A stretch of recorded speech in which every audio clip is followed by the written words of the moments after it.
புகாரி ஹதீஸ்லயே இந்த ஹதீஸை நம்ம பார்க்கலாம். சொல்றாங்க, முரீதி லா தகஃப், என்னுடைய முரீது நீ பயப்படாத, என்னுடைய நேசனே என்னுடைய பக்தனே நீ பயப்படாத. அல்லாஹு ரப்பி, அல்லாஹ் என்னுடைய ரப்பு. சொல்றாங்க இது வந்து கௌசுல் ஆதம் அல்லாஹ்வின் மீது மஹப்பத்துல அல்லாஹ்விடத்துல நெருங்கி விட்டதுனால அல்லாஹு ரப்பி, அல்லாஹ் ஏன் ரப்பு? அல்லாஹ் இவரை விட்டுடுன்னு சொன்னா அல்லாஹ் விட்டுடுவான், இவரை மன்னிச்சிடுன்னு சொன்னா அல்லாஹ் மன்னிச்சிருவான், இவருக்கு நரகத்தினுடைய விடுதலை கொடுத்துடுன்னு அல்லாஹ் கொடுத்துருவான், அவருக்கு சொர்க்கத்தை கொடுன்னு அல்லாஹ் கொடுத்துருவான். அப்படிங்கிறதுனால கௌசுல் ஆதம் ரலியல்லாஹு சொன்னாங்க, முரிதி என்ன நேசிக்கிறவனே நீ பயப்படாத, இதாகுமோ அதாகுமோ அப்படி நீ பயப்படாத. அல்லாஹு ரப்பி, அல்லாஹ் என்னுடைய ரப்பாக இருக்கிறான், அவன் எனக்கு உயர்ந்த அந்தஸ்தை தந்திருக்கிறான், அந்த அந்தஸ்தை வைத்து நான் உன்னை காப்பாற்றி விடுவேன் என்று குத்துபுல் அக்தாப் கௌசுல் ஆதம் முஹியுத்தீன் அப்துல் காதிர் ஜீலானி ரலியல்லாஹு அன்ஹு அவர்கள் கூறுகிறார். கௌசநாயகத்தோட நம்ம தொடர்பு கொள்றதும் முஹப்பத் வைக்கிறதும் எவ்வளவு பெரிய தரஜா. கௌசநாயகத்தினுடைய தர்பார்ல ஒரு ஹாதிம் இருந்தார், பணிவிடை செய்வர் இருந்தார். அவர் என்ன பணிவிடை செய்வார்னா, இந்த காலத்துல தானே ஒது செய்யறதுக்கு பைப் எல்லாம், அந்த காலத்துல மண் சட்டி இருக்கும், மண்ணிலே செய்யப்பட்ட ஒரு ஜெக்கு மாதிரி இருக்கும் மண்பானை. இந்த மண்பானையில ஒது செய்யறதுக்கு தண்ணி அள்ளி அவங்களுக்கு கொடுக்கணும். தண்ணி அள்ளி அவங்களுக்கு வரவங்களுக்கு எல்லாம் தண்ணி அள்ளி கொடுக்கணும். வரவங்க எல்லாம் கௌசநாயகத்தை சந்திக்க வரவங்க எல்லாம் தண்ணி எடுத்து கொடுக்கணும், அவங்க ஒது செஞ்சுப்பாங்க. இந்த ஹாதிமா இருக்கிறாரு, 40 வருஷமா இந்த சிதுமத்திலே இருந்துட்டார். எத்தனை வருஷமா? 40 வருஷமா இதே சிதுமம் செஞ்சுட்டு இருக்கிறாரு. இப்ப இவருக்கு ஒரு எண்ணம் வந்துருச்சு, 40 வருஷமா அந்த தண்ணி அள்ளி கொடுக்கறத தவிர நமக்கு வேற எதுவும் பலன் கிடைச்ச மாதிரி தெரியலையே, நம்ம வேற ஏதாவது ஷேஃப் வந்தா அவங்கள பார்த்து போயிடலாம் அப்படின்னு இவர் மனசுல ஒரு எண்ணம் வந்தது. கௌசநாயகத்தை சந்திக்கிறதுக்கு 2 குத்துபுகள் வந்திருந்தாங்க. அதை இவர் கேள்விப்பட்டார், கௌசநாயகத்தை பார்க்க 2 குத்துபு வந்திருக்கிறான், அந்த குத்துபு போகும்போது நம்ம அவங்க கூடயே சேர்ந்து போயிடலாம், அவங்க கூட போய் நம்ம சில நிறைய அதிசயங்களை பார்த்துடலாம் என்று முடிவு செஞ்சு அந்த குத்துபுகள் 2 பேர்த்தையும் இவர் போய் கேட்கிறாரு, நானும் உங்க கூட வந்துடவா? அந்த 2 குத்துபு சொன்னாங்க, எங்களுடைய வாழ்க்கையில நீ வர்றது கஷ்டம்பா, உனக்கு சாத்தியமா பாரு. என்னன்னா, நாங்க சாப்பாடுக்குன்னு பெருசா நாங்க நேரம் ஒதுக்கிக்க மாட்டோம், ஒரு நாள் ஃபுல்லா அப்படியே நடப்போம், அல்லாஹ் திக்ரிலேயே இருப்போம். எப்போ ரொம்ப அதிகமா பசிக்குதோ அப்ப நாங்க என்ன செய்வோம், முசல்லா விரிப்போம், 2 ரக்காத் தொழுவோம், அல்லாஹ் இடத்துல துவா செய்வோம், சாப்பாடு கிடைக்கும், சாப்பிடுவோம், திரும்ப கொஞ்ச நாள் இப்படி இருப்போம், திரும்ப இதே மாதிரி தான் நடக்கும். இதெல்லாம் அவனுக்கு சாத்தியமா? ஆனும் பரவாயில்ல, அதே மாதிரி இருந்துக்கிறேன்னு சொல்லி ஒரு நடந்துட்டாரு. அப்போ 2 பேரும் போகும்போது 3 பேரா போறாங்க, 3 பேரும் பேசிக்கிட்டாங்க, ஒவ்வொரு நாள் சாப்பாட்டுக்கு ஒவ்வொருத்தரும் துவா செய்யணும், நாங்க 2 பேரும் ஒரு நாள் மாத்தி மாத்தி செய்யற மாதிரி நீங்க ஒரு நாள் துவா செய்யணும் என்று சொல்லிட்டு கூட்டிட்டு போயிட்டான். இப்ப முதல் நாள் ஒருத்தர் துவா செஞ்சாரு, முசல்லா விரிச்சாரு, துவா செஞ்சாரு, வானத்துல இருந்து உணவு வந்தது. அல்லாஹ் எப்படி கொடுக்குற மாதிரி அவுலியாக்களுக்கு வானத்துல இருந்து உணவு வந்தது, ஆளுக்கு ஒரு தட்டு வந்தது, உணவு சாப்பிட்டாங்க, மறுபடியும் பயணத்தை தொடர்ந்தாங்க. 2வது நாளைக்கு 2வது நபர் துவா செஞ்சாரு, உணவு வந்தது. 3வது நாளும் இப்ப யார் செய்யணும், கௌசநாயகத்துடைய தர்பார்ல பானையில தண்ணி அள்ளி கொடுத்துருக்காரு, அந்த ஹாதிம் துவா செய்யணும். அவருக்கு தன்னுடைய பலன் என்னன்னு தெரியாது இல்ல, அவர் இப்ப எப்படி வந்திருக்கிறாரு, நம்ம என்னத்த நல்லது கண்டோம், என்ன பிரயோஜனத்தை கண்டோம் அப்படின்னு நினைச்சா இந்த குத்துபுகளை நாடி வந்திருக்கிறாரு. இப்ப அவர் மனசுல பயம் வந்துருச்சு, இவங்க 2 பேரும் பெரிய பெரிய அவுலியா, அதனால இவங்க துவா செஞ்சாங்க, வானத்துல இருந்து சாப்பாடு வந்தது, நாம ஒரு பெரிய ஆள் இல்லையே, நம்ம துவா செஞ்சு எப்படி சாப்பாடு வரும்? ஆனாலும் ரூல்ஸ் இதுதான், கண்டிஷன் இதுதான், நீங்க துவா செய்யணுங்கிறது அவங்க 2 பேருடைய வேண்டுகோள். இவர் என்ன செஞ்சாரு, முசல்லா விரிச்சாரு, 2 ரக்காத் தொழுதாரு, இவர் அல்லாஹ் இடத்துல துவா செய்யறாரு, யா அல்லாஹ் இந்த 2 பேரும் துவா கேட்காம நீ சாப்பாடு கொடுக்கறல்ல, இந்த 2 பேருமே யாரோ ஒரு அவுலியாவை வசீலா வச்சுதான் அவனுக்கு கேட்கறான். ஏன்னா வேலைக்கு நீ கரெக்டா நீ உணவு கொடுக்குறன்னா அவங்க ஒரு பெரிய குத்துப வசீலாவா வச்சு துவா வச்சு அவருடைய பொருட்டால் அவங்க கேட்கறாங்க இல்லையா. இந்த 2 பேரும் எந்த குத்துபின் பொருட்டால் அவங்கள்ட்ட கேட்கறாங்களோ அதே குத்துபின் பொருட்டால் நான் அவன்கிட்ட கேட்கிறேன், உணவு கொடு யா அல்லாஹ் அப்படின்னு சொன்ன உடனே ஆளுக்கு 2 தட்டு உணவு வந்தது, ஆளுக்கு 2 தட்டு உணவு வந்தது.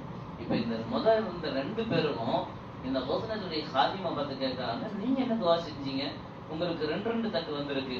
அப்ப அவர் சொன்னாரா, நான் ஒரு பெரிய ஆள் இல்ல, நான் துவா செஞ்சேன், இந்த 2 பேரும் எந்த குத்துப வசீலா வச்சு கேட்கறாங்களோ அந்த குத்துபின் பொருட்டால இந்த தட்டு இறங்கணும், நான் துவா செஞ்சேன், அந்த 2 தட்டா கொடுத்துட்டான் அப்படின்னு அந்த ஹாதிமா. இந்த 2 பேரும் கேட்டாங்கன்னா, சரி நாங்க ஒரு குத்துபனுடைய பரக்கத்துலதான் துவா கேட்டோம், ஆனா நாங்க எந்த குத்துபின் பரக்கத்தால துவா கேட்டோம்னு உனக்கு தெரியுமான்னு கேட்டாங்க.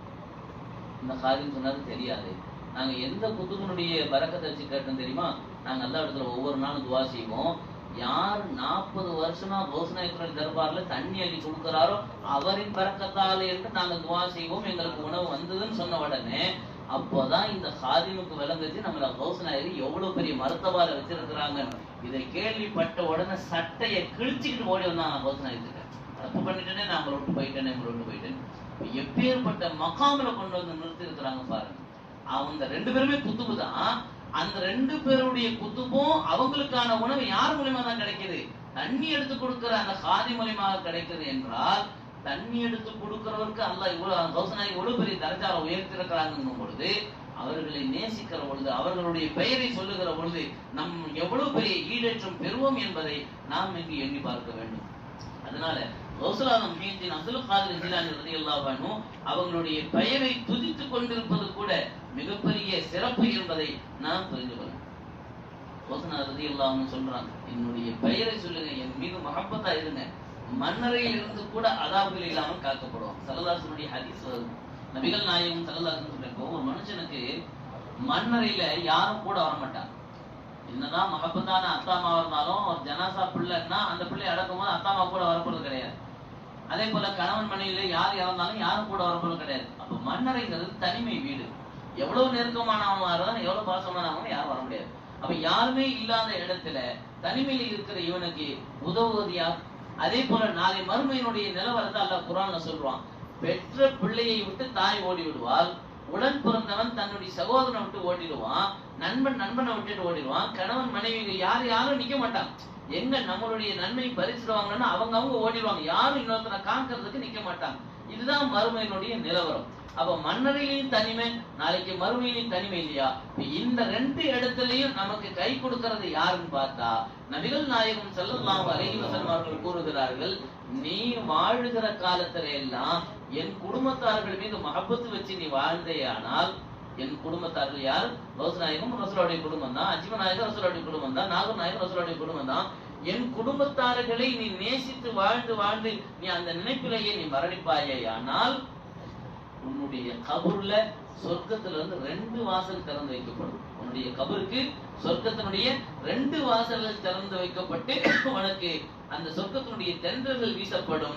அது மட்டுமல்ல, கபருஹு ரௌலத்துன் மின் ரியாதில் ஜன்னah, உன்னுடைய கபரே சொர்க்க பூஞ்சோலையாக மாறிவிடும். எப்ப நீ கௌஸ் நாயகத்தை நேசிக்கிறவனா வாழ்ந்தா, நீ அஜ்மீர் நாயகத்தை நேசிக்கிறவனா வாழ்ந்தா, நீ நாகூர் நாயகத்தை நேசித்து வாழ்ந்து மரணிப்பவராக இருந்தால் உங்களுடைய கபரு சுவன பூஞ்சோலையாக ஆகிவிடும் என்று நபிகள் நாயகம் ஸல்லல்லாஹு அலைஹி வஸல்லம் அவர்கள் கூறுகிறார்கள். அது மட்டுமல்ல, வயகூனு மிஸாரல் லில் மலாயிகத்தி ரஹ்மா, ரஹ்மத்துடைய மலக்குகள் உன்ன வந்து சியாரத் செஞ்சுட்டு போவாங்க என்று நபிகள் நாயகம் ஸல்லல்லாஹு அலைஹி வஸல்லம்.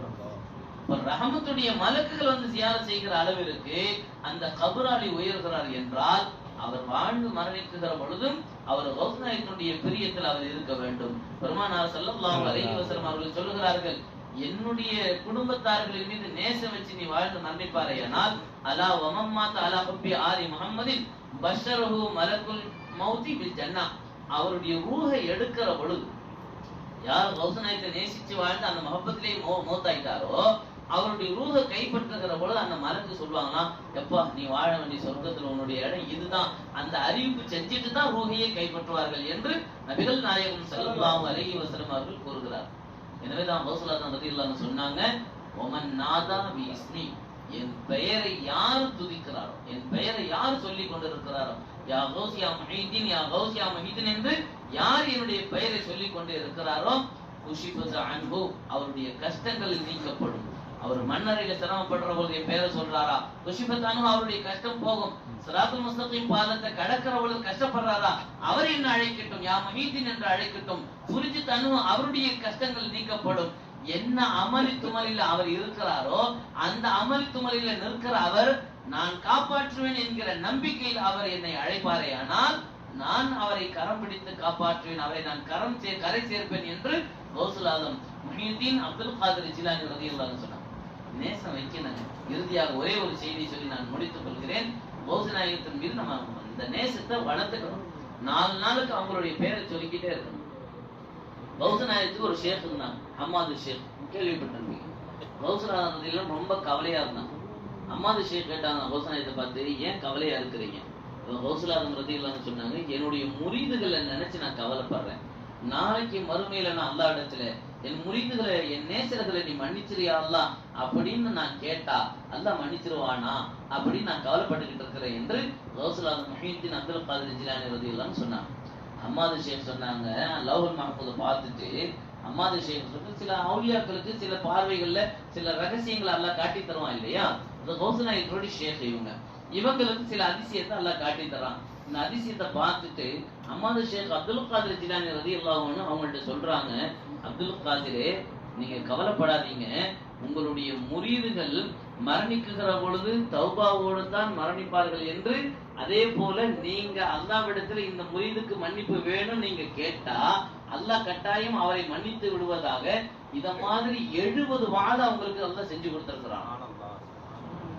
அப்துல் காதிர் ஜிலானி ரலியல்லாஹு அன்ஹு, யா அல்லாஹ் இவங்களை மன்னிச்சிரு அவங்களை மன்னிச்சுன்னு எத்தனை பேரை கேட்டாலும் நான் அத்தனை பேரையும் மன்னிப்பேன் என்று ஒரு வாதா இல்ல 2 வாதா இல்ல 70 வாதா 70 வாக்குறுதி அல்லாஹ் உங்களுக்கு செஞ்சு கொடுத்திருக்கிறான். அதை நான் காட்சியா பார்க்கிறேன் என்று அம்மாது ஷேக் ரலியல்லாஹு அன்ஹு சொல்றாங்க. அப்ப எவ்வளவு பெரிய உயர்ந்த மகான் கௌசுல் ஆலம் ரலியல்லாஹு அன்ஹு. அதனால அவங்கள பேரை சொல்லிக்கிட்டே இருக்கு. குறைந்தது ஒரு நாளைக்கு 1000 தடவை அல்லது 313 தடவை யா முஹியத்தீன் அப்துல் காதிர் ஜிலானி இந்த பேரை நீங்க சொல்லி பாருங்க, உங்களுடைய வாழ்க்கையில பெரிய மாற்றம் வரும். அவுலியாக்களை நம்ம வெறும் பறக்கத்துக்கு மட்டும் நடக்கூடாது. என் வீடு கட்டிக்கிட்டு இருக்கிறேன், வீடு வேலை முடியல, அதனால ஒரு பாத்தியா, கௌசன் மேல ஒரு பாத்தியா, ஒரு கல்யாணம் அமையணும் அதுக்காக ஒரு பாத்தியா, ஒரு பிள்ளை ஃபாரின் போறான் அதுக்காக ஒரு பாத்தியா, இதோட முடிச்சிடக்கூடாது அவுலியாக்கள். இதுக்கு செய்ய வேண்டியதுதான், அவங்களுடைய பறக்கத்தை நமக்கு எல்லா விஷயத்திலும் வேணும் தான். ஆனா இதை தாண்டி நான் சொர்க்கவாதியாக ஆகணும், நான் எனக்கு விலாயத்து கிடைக்கணும், என் பிள்ளைக்கு விலாயத்து கிடைக்கணும், நான் கௌசநாயகத்தினுடைய முஹிப்பாக என் பிள்ளை கௌசநாயகத்தினுடைய நேசனாக பக்தனாக ஆகணும். அதை கேளுங்க. கௌசநாயகத்திட்ட யா அப்துல் காதிரே கௌசநாயகமே உங்களை நேசிக்கிற ஆளா என்ன ஆக்குங்க, உங்களை நேசிக்கிற மக்களா எம் மக்களா ஆக்குங்க, உங்களை நேசிக்கிற மனைவியா என்னுடைய மனைவிகளை நீங்க ஆக்குங்க என்று இப்படி உயர்ந்ததை கேளுங்க. கேட்கிறத உயர்ந்ததை கேளுங்க என்று நபிகள் நாயகம் ஸல்லல்லாஹு அலைஹி வஸல்லம் அவர்கள் கூறுவார்கள். அல்லாஹ் சுப்ஹானஹு வ தஆலா இந்த சங்கையான மஜ்லிஸுடைய பரக்கத்தை கொண்டு அவுலியாக்களினுடைய கண்ணியங்களை விளங்கி அவர்கள் மீது மஹப்பத்து கொண்டு வாழ்ந்து மரணிக்கக்கூடிய தௌஃபீக்கினை நம்மளுடைய சந்ததிகளுக்கும் அல்லாஹ் தந்தருள்வானாக. வாஹிரு தஅவானா அல்ஹம்துலில்லாஹி ரப்பில் ஆலமீன். அஸ்ஸலாமு அலைக்கும் வ ரஹ்மத்துல்லாஹி வ பரகாத்துஹு.